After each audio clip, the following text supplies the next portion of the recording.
Hey YouTube, I'm throwing this video out here just to kind of share my diagnosis with the communities. I know these Alfa Romeos are so based on community involvement. Now, I am not an Alfa Romeo enthusiast. This is the second old one I've worked on, and it's a Gen 3 Alfa Romeo Graduate. Now, this is a weird situation. This was towed in to me as a no start, and the guy that bought it from somebody that had thrown tons of parts at it and done just a shit ton of work to it, and couldn't figure out why it wasn't running. So whenever I get a vehicle in for a no start, now I'm not familiar specifically with these. I'm a bit more now after figuring this out, but first thing I do, I throw a spark tester on it.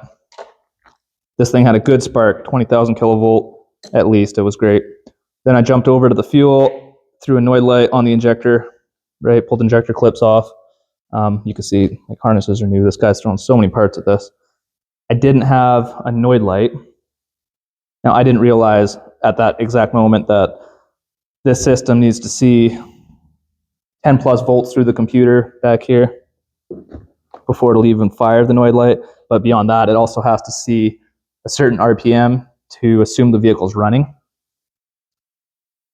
So what I quickly did was I grabbed some starting fluid and I tried to start it. I just sprayed it right in here to keep everything tight, because I know it has this mass airflow, but it turned over, and then bang, backfired all through the intake.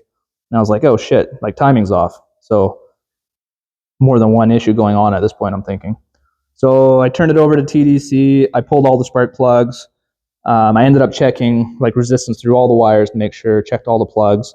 I made sure TDC on cylinder 1 and that the distributor was indeed firing on cylinder 1.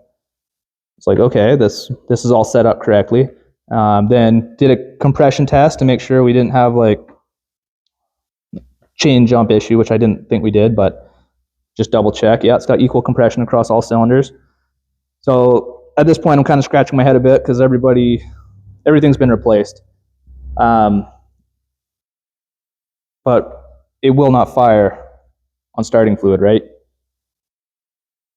I'll show you what I found here. Okay. See this little line right here? This is for setting the flywheel up, because we have two sensors right here and here. One's for RPM and one is for timing. Now, this little line right here is supposed to be at the 12 o'clock position while you're at TDC on number 1. Thanks to Alpha BB for that. That's where all the info that I found to fix this beautiful vehicle is. But it looks like what I did then, because I put blue paint here to mark it. I came over to the crank pulley and I put blue paint. Well, sorry, my camera's on the wrong side. I put blue paint there in orientation. I went to the top and I turned this so that the blue paint was facing the 12 o'clock position. So this would have rotated all the way over up to the 12 o'clock. And I was nowhere near TDC on cylinder 1. We were actually firing on cylinder 3. Ends up Brian Boitano, that owned this vehicle at some point in the past, replaced the clutch, put the flywheel in wrong, and has been chasing no start conditions ever since. Now I'm going to pull this transmission, get this set up, and get this thing running again, and I just hope that all the other parts that he threw at this, he did right. So this isn't a no start condition that's going to be typical to people that have driven their vehicle and it just develops a no start out of nowhere. But if you bought a used vehicle and it was somebody else's project that they've been tinkering on and doing shit, definitely worth checking this out. I scratched my head for a while, and yeah, I hope this helps somebody. Okay, green mark right there. Number 1 cylinder, TDC compression.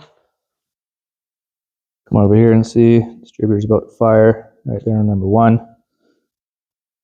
Let's go under this car and see where our flywheel's at. Here we are underneath. And right here. See this little line right here?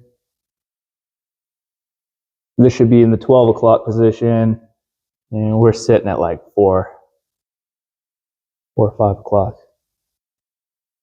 So I'm going to pop this clutch off, swap this flywheel, reorientate it properly, put this transmission back in. She should run. By the way, this transmission was a little prick to get out. It has all these studs here, and I had the transmission backed out. It was bottomed out into the bell housing. Not the bell housing was bottomed out into the firewall, and just such a little prick. Suppose I should have tilted the whole engine down and maybe undone engine mounts and all that. But when I had the transmission hanging on this at this point, I was like, well, fuck, I'm kind of committed, so I cut those, and I'll just get new ones. I tried vice gripping them out. I was able to get one out, but they're in there so tight. Wouldn't be surprised if there's Loctite on them or something.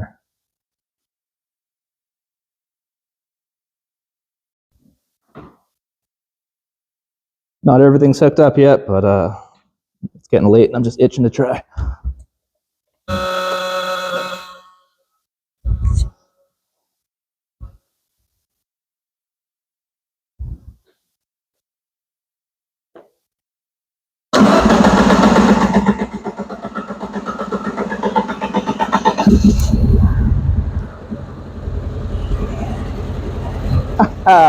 Right on.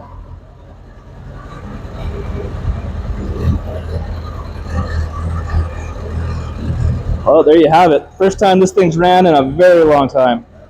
I'm not going to let it run long here because all my doors are shut right now.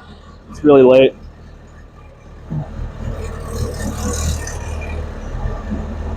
Hell yeah. That's a win. Cool. Hopefully the audio picked that up. But yeah, she ran. So I have this hooked to the starter. That's how I've been testing, because one guy trying to test stuff, it's handy to have the ability to turn the motor over in the engine bay. So this was a weird situation. Again, probably not going to help you if your vehicle randomly develops a no start condition versus this was a weird, like, this vehicle was worked on by so many people at so many places and times and whatever. But other things to look for here if you're trying is make sure your injectors have 12 volts on them.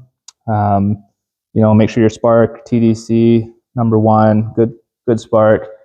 Really go to alphabb.com, because that's where I found, that's where the wealth of information is. You know that probably if you're watching this video, but good luck getting your vehicle running.